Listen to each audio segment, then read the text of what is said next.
नमस्कार, कृति समाचारमा स्वागत छ। म शान्ता दाहाल। कृति समाचार सुरु गरौँ मुख्य खबरबाट। धरानको बस पार्कको विस्तृत आयोजना प्रतिवेदन डीपीआर फेरि संशोधन, 30 करोडको हाराहारी खर्चमा बस पार्क बनाइदै।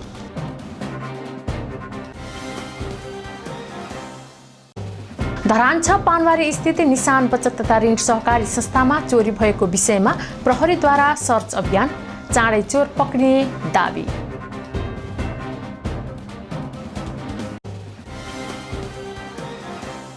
सातामा 2 दिन सार्वजनिक बिदा दिन सरकारी अध्ययन समितिको सुझाव पेश, वार्षिक 1 अर्ब 65 करोड बचत हुने।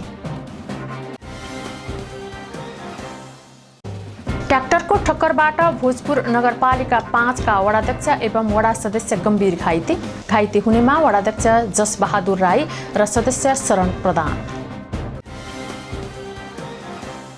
केन्द्रीय प्रविधि क्याम्पस हात्तीसारका वनस्पति विज्ञ क्याम्पस प्रमुख डाक्टर दिलकुमार लिम्बुद्वारा कार्बन सञ्चितको बारेमा अनुसन्धान सुरु, विजयपुरको पञ्चकन्याको जङ्गल अध्ययनको क्षेत्र। इटहरीबाट भारी परिमाणमा लागु औषध सहित कारोबारीलाई पक्राउ पर्नेमा भारतीय नागरिक ओम प्रकाश यादव, उमेश कुमार मण्डल, सनम बस्नेत, सागर काफ्ले। भन्सार छली गरेर ल्याइएको 33 लाख रुपियाँ भन्दा बढीको लत्ता कपडा बरामद, विराटनगरमा भण्डारण गरिएको सामग्री बरामद। धरान जेसी सप्ताहको तेस्रो दिन क्विज अन व्हील्स कार्यक्रम, क्विजमा उत्तर मिलाउनेलाई पुरस्कार वितरण। र वाइवाई नेपाल स्टारको टप 10 मा आउन सफल सन्देश बमजन लामालाई भोटिङका लागि आर्थिक सहयोग।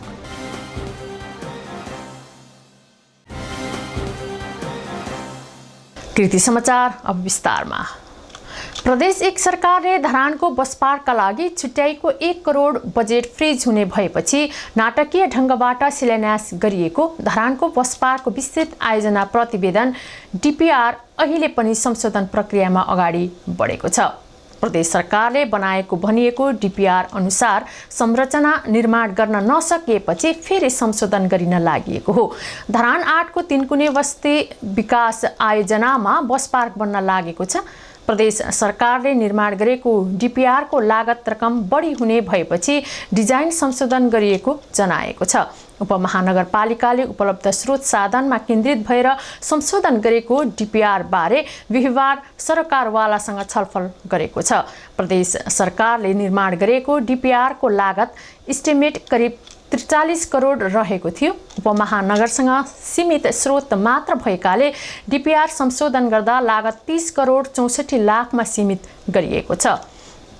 योजना तथा इन्जिनियरिङ महाशाखा प्रमुख सूरज श्रेष्ठका अनुसार संघीय सरकारको 25 करोडको सशर्त अनुदानको बजेटबाट उपमहानगरले बस पार्क निर्माण गर्ने प्रस्ताव गरेको थियो। उक्त प्रस्ताव स्वीकृत भइसकेको छ। सशर्त अनुदानको 25 करोड बजेटमा संघीय सरकारले 50% अर्थात् 12.5 करोड उपलब्ध गराउनेछ भने बाँकी 50% अर्थात् 12.5 करोड उपमहानगरले 3 वर्षमा बेहोर्नु पर्ने हुन्छ। धरान 6 पानबारी स्थित निशान बचत तथा ऋण सहकारी संस्थामा चोरी भएको विषयमा प्रहरीले सर्च अभियान थालेको छ। मंगलबार बिहानको राति 15,98,000 रुपियाँ रकम चोरी भएको थियो। 3 जनाको समूहमा आएका व्यक्तिहरूले झ्याल फोरेर चोरी गरेका थिए। उक्त विषयमा संघीय प्रहरी कार्यालय धरानको अनुसन्धानमा खटिँदै आएको कुकुरको टोलीले जाँच गर्दा पनि पत्ता नलागेपछि प्रहरीले खोजी कार्य तीव्र बनाएको इलाका प्रहरी कार्यालय धरानका डीएसपी ज्ञानेन्द्र बस्नेतले बताउनुभयो। कुकुरको टोलीले निश्चित समयसम्म ट्रेस गरे पनि पत्ता लगाउन कठिनाई भएपछि अनुसन्धानलाई फरक तरिकाले अध्ययन गरिरहेको उहाँले बताउनुभयो। सहकारीको रकम चोरीका विषयमा अध्यक्ष चन्द्र सुवेदीले पनि प्रहरीमा उजुरी दिइसकेको बताउनुभयो। सातामा 2 दिन सार्वजनिक बिदा दिन सरकारी अध्ययन समितिले सुझाव पेश गरेको छ। संस्कृति पर्यटन तथा नागरिक उड्डयन मन्त्रालयका सहसचिव कमल प्रसाद भट्टराईको संयोजकत्वमा 8 असोजमा गठित अध्ययन समितिले 2 दिन बिदा उपयुक्त भएको प्रतिवेदन तयार पारेको छ। हप्तामा 2 दिन सार्वजनिक बिदा दिने सम्बन्धमा अध्ययन गर्न गठित समितिको प्रतिवेदनले कर्मचारीको उत्पादकता बढाउनेदेखि सामाजिक जीवनमा सकारात्मक प्रभावसम्मको लागि सातामा 2 दिन बिदा दिन सिफारिस सहितको प्रतिवेदन तयार पारेको हो। चालु आर्थिक वर्ष 2077-78 को बजेटमा सामान्य अनुमान गर्दा 2 दिनको बिदाले वार्षिक 1 अर्ब 64 करोड 91 लाख रुपैयाँ बचत हुने जनाएको छ। इन्धन, विद्युत, पानी तथा सरसफाई, यातायात सहितको खर्च 16 देखि 20% कटौती हुन सक्ने प्रतिवेदनमा उल्लेख छ। सार्वजनिक बिदाका लागि अध्ययन गरिएको 127 देशमध्ये 115 वटामा 2 दिन सार्वजनिक बिदा दिँदै आएको छ। ट्र्याक्टरको ठक्करबाट भोजपुर नगरपालिका 5 का वडाध्यक्ष एवं वडा सदस्य गम्भीर घाइते बनेका छन्। को 1B1793 नम्बरको मोटरसाइकलमा जाँदै गरेको समयमा ट्र्याक्टरले ठक्कर दिँदा वडाध्यक्ष जसबहादुर राई र सदस्य शरण प्रधान गम्भीर घाइते बनेका हुन्। उनीहरूलाई उपचारको लागि हेलिकप्टर मार्फत काठमाडौँ लगिएको छ। बिहिबार अपराह्न प्रदेश 102-003 त 548 नम्बरको ट्र्याक्टरले भोजपुरको देउराली चोकबाट ठक्कर दिएको थियो। दुवैको टाउको र शरीरको विभिन्न भागमा चोट लागेको छ। ट्र्याक्टर सहित चालकलाई नियन्त्रणमा लिएर अनुसन्धान थालिएको प्रहरीले जनाएको छ। कृति समाचारमा अब विज्ञापन।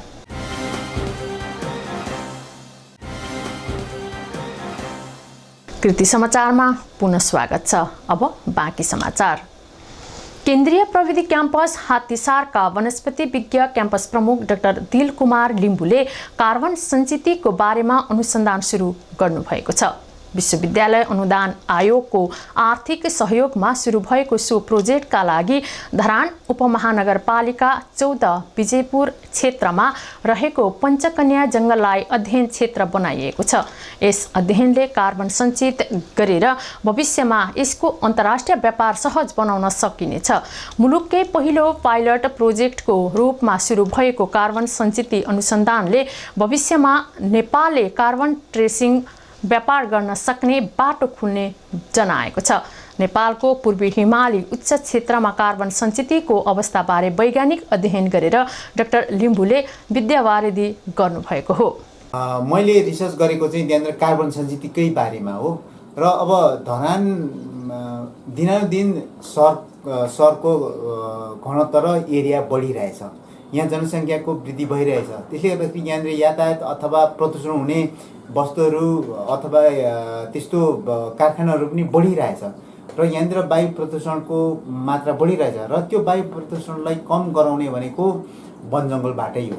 र यो वन जङ्गलले वायु प्रदूषणलाई कम कसरी गर्छ भने जुन उसले कार्बन सञ्चित मार्फतै वन जङ्गलले वायु प्रदूषण गर्छ र त्यसो हो भने पञ्चकन्या जङ्गलमा कार्बन सञ्चित कति छ भनेर मेरो अनुसन्धानको मुख्य कुरा नै त्यही छ। कार्बन सञ्चित बारे विभिन्न अन्तर्राष्ट्रिय सन्धि अनुसार विकसित मुलुकले विकासोन्मुख मुलुकलाई कार्बन सञ्चित गरे बापत पैसा दिनुपर्छ।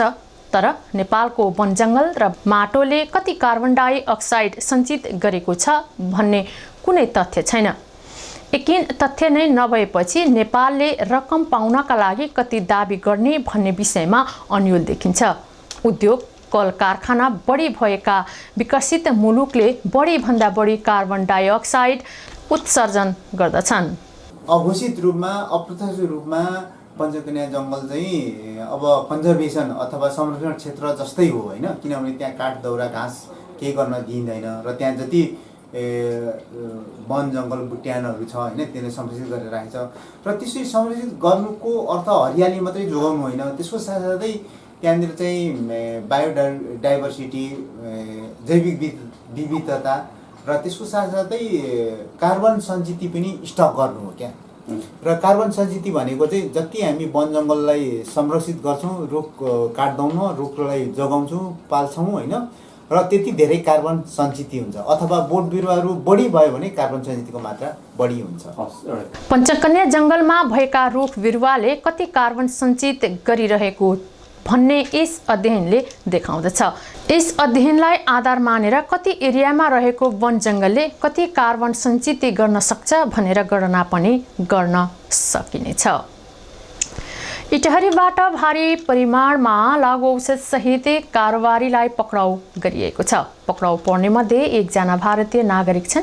इलाका प्रहरी कार्यालय इटहरीले इटहरी 6, 9 र 13बाट चेक जाँचको क्रममा उनीहरूलाई पक्राउ गरेको हो। भारत दरभङ्गा घर भए पनि हाल दुहबी नगरपालिका 6 बस्दै आएका 27 वर्षीय ओम प्रकाश यादव, मोरङ जहदा गाउँपालिका 4 का उमेश कुमार मण्डल, इटहरी 8 का सनम बस्नेत र इटहरी 12 खनारका सागर काफ्लेलाई नियन्त्रणमा लिएको हो। त्यस्तै अमर सरदार र प्रकाश सरदारलाई लागु औषध खरिदका लागि आएको बेला पक्राउ गरिएको छ।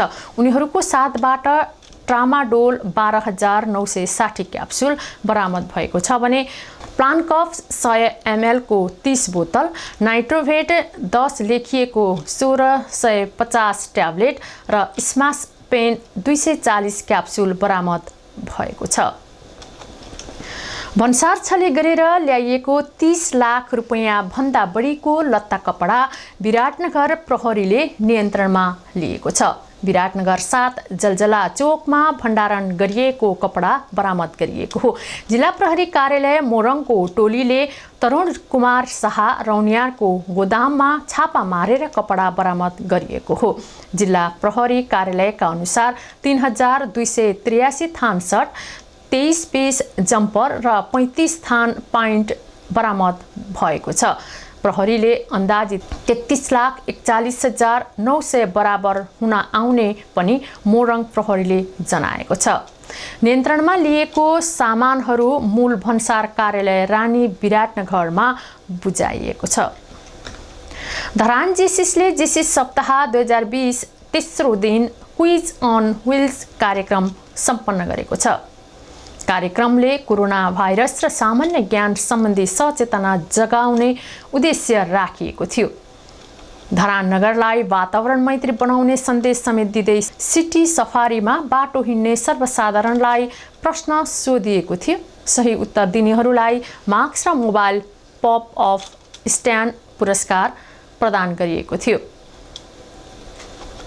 धरानको छाता चोकदेखि धरान बजारको प्रमुख बजार हुँदै पुतली लाइनको भाटभटेनीमा गएर कार्यक्रम समापन गरिएको थियो। सप्ताहव्यापी कार्यक्रमले जेसिस सदस्यहरूलाई समुदायमा गएर कसरी काम गर्ने भन्ने प्रयोगात्मक ज्ञान दिने धरान जेसिसका अध्यक्ष दिपेन्द्र निरौलाले बताउनुभयो। धरान जेसिस तालिम स्कुल भएकाले यसले गर्ने हरेक कार्यक्रमबाट सदस्यहरूले गरेर सिक्ने मौका पाउने सप्ताह कार्यक्रम सदस्य सृष्टिका श्री भट्टराईले बताउनुभयो।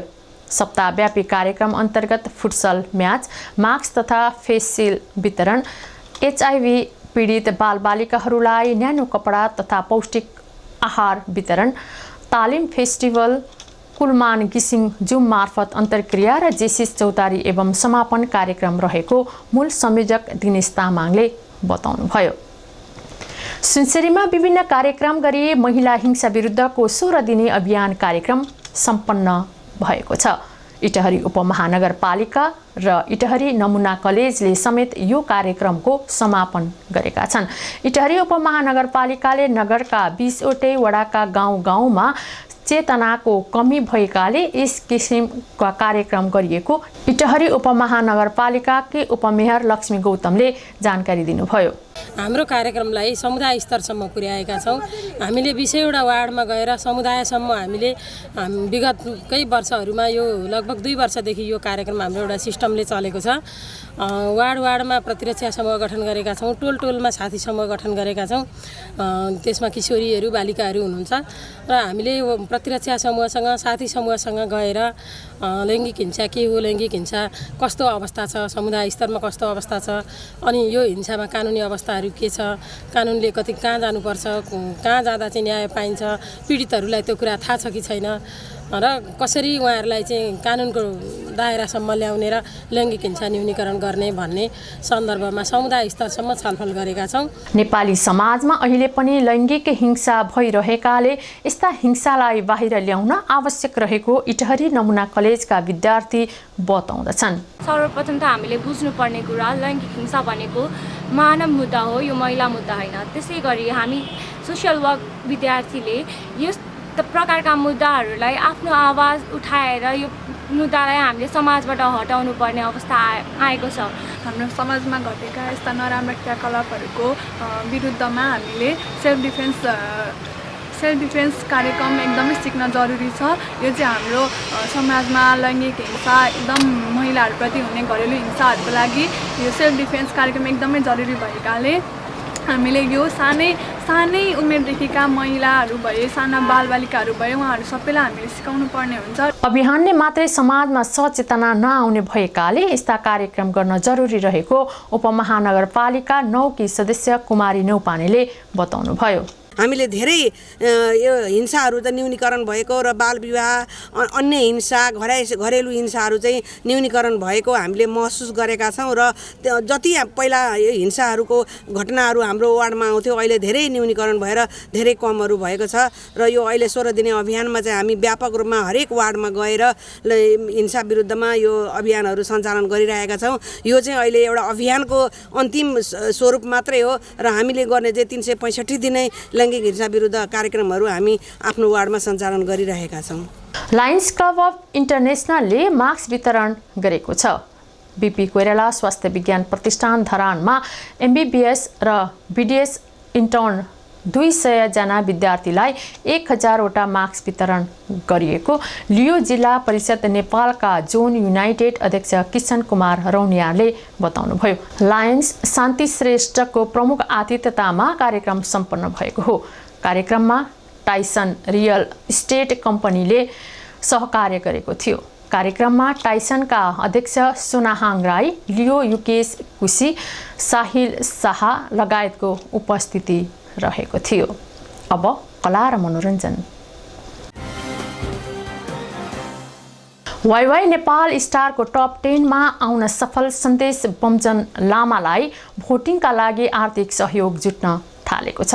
धरानका विभिन्न सङ्घ संस्था, पेसाकर्मी, उद्योगी, व्यवसायी, खेलकर्मी तथा सङ्गीत प्रेमीहरूबाट लामालाई वाइवाई नेपाल स्टारमा प्रथम बनाउन निरन्तर सहयोग जुट्दै आएको हो। नेपाल तामाङ घेदुङले पनि लामालाई पहिलो चरणमा 12,900 रुपैयाँ एक कार्यक्रमका बीच सहयोग प्रदान गरेको छ। नेपाल तामाङ घेदुङ राईको राष्ट्रिय वाणिज्य ब्याङ्क धरानमा रहेको नम्बर 210000312101 मा स्वैच्छिक रूपले सक्दो रकम सहयोग गर्न आग्रह गरिएको छ। शनिबार राति 8:50 देखि बिहिबार राति 12 बजेसम्म NS13 टाइप गरी 33001 मा SMS गर्न घेदुङले अपिल गरेको छ। कृति समाचारको अन्त्यमा पुनः मुख्य खबरहरू। धरानको बस पार्कको विस्तृत आयोजना प्रतिवेदन DPR फेरि संशोधन, 30 करोडको हाराहारी खर्चमा बस पार्क बनाइदै।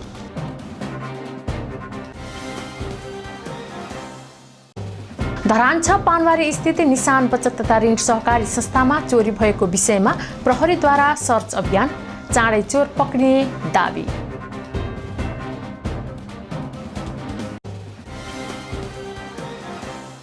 सातामा 2 दिन सार्वजनिक बिदा दिन सरकारी अध्ययन समितिको सुझाव पेश, वार्षिक 1 अर्ब 65 करोड बचत हुने। ट्र्याक्टरको ठक्करबाट भोजपुर नगरपालिका 5 का वडाध्यक्ष एवं वडा सदस्य गम्भीर घाइते हुनेमा वडाध्यक्ष जसबहादुर राई र सदस्य शरण प्रधान।